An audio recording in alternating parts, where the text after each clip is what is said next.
Welcome to Potion Sword Run. In this episode, we're gonna be talking about video games and whatnot. Just a bunch of different things that I didn't want to put, one big old video and make up just crap.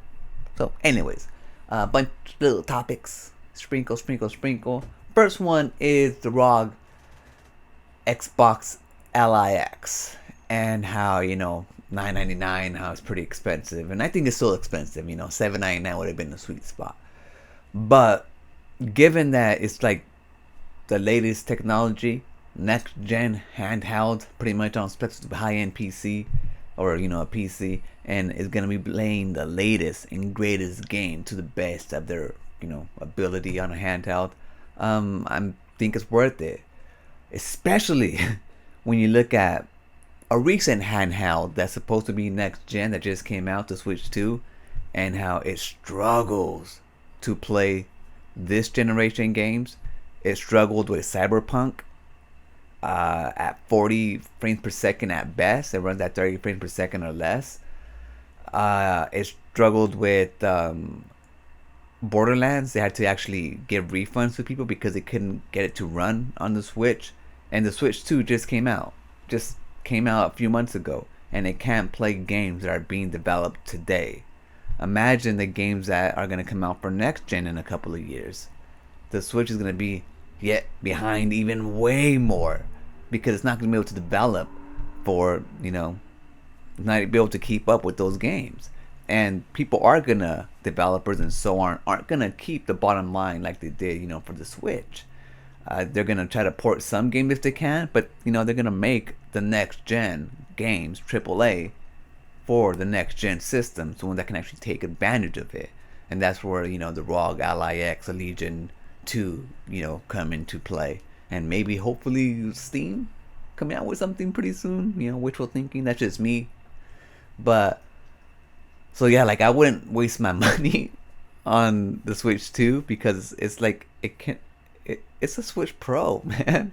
It's can barely run this generation games, and Elden Ring is having trouble on it.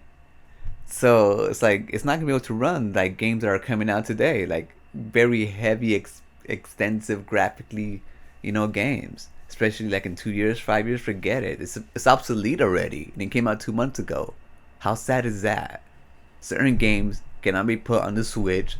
Borderlands 4, perfect example, because the system is not strong enough. The cartridges suck. Just like the whole system sucks compared to the next gen Legion Go 2 and the ROG Xbox LIX. So, you gotta think about the future and not the past, because Nintendo Switch 2 past technology. It's already like 5 years old. And that's why it's struggling. So, yeah, you gotta think about, is it worth it to spend $500 on a brick system that you can only play Nintendo products on? And sure, you can have a bunch of ports from the Wii, the Wii U, and this generation of Xbox and PlayStation, but you're not gonna get next gen titles unless they're like indie titles or like very graphically mute titles. So there's something else to think about too when I was thinking about consoles, because I still wanted to get a Switch just because I have Switch games. I have Switch, library, and I thought just to make them run a little bit better. But that sucks that I have to do that for my games to run better, But it is what it is.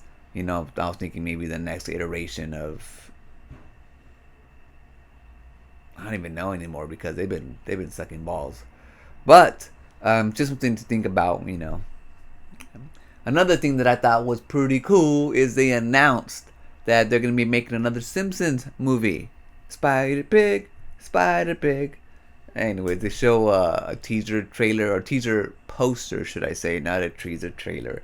It shows, it looks like Homer Simpson's hand coming from the grave and holding up a donut number 2. Pretty simple, beautiful poster. I like it. I wouldn't mind putting that up on my wall. I don't put posters up on my wall, but if I did, it would be one of those posters to put up. I've always liked The Simpsons. I haven't watched them in a bit because I stopped watching TV a long time ago. But it's one of those shows that are just classics. Even like the new ones, the old ones. There's just ones that I just don't like. They're just great. I like all the characters. They're emotional. I grew up with them, nostalgia. They're as old as I am. So, anyways, a new movie to look forward to for all you movie aficionados out there. Speaking of a nice poster design, Famitsu, for October release of their magazine, has Ghost of Yotei on there. And man, does the spread look beautiful. It really, really does. Like, it makes me even want to try to, get an import just to have it the way it is and actually open it up and just display it the way it is. It shows the samurai there with it's like anime style, and it shows the samurai there with a bunch of blood with the sword, and then the wolf going bleeding onto the backside. And I think what it shows is probably like the bunch of different bosses that she has to play, but it shows the Mount Fuji or Fiji, and nice trees and colors. Very beautiful artwork. I think it's beautiful artwork. Definitely worth owning. It's like one of those magazines that you won't throw away. I used to collect magazines back in the day. All of them: GamePro, Next Gen, EGM, Nintendo Power. I used to have stacks and stacks of them. Just go through them all the time, and then even like later on go back and go through them again. That was before we had internet, so there was like not much stuff that we can look at when it came to media, and when it came especially with video game media.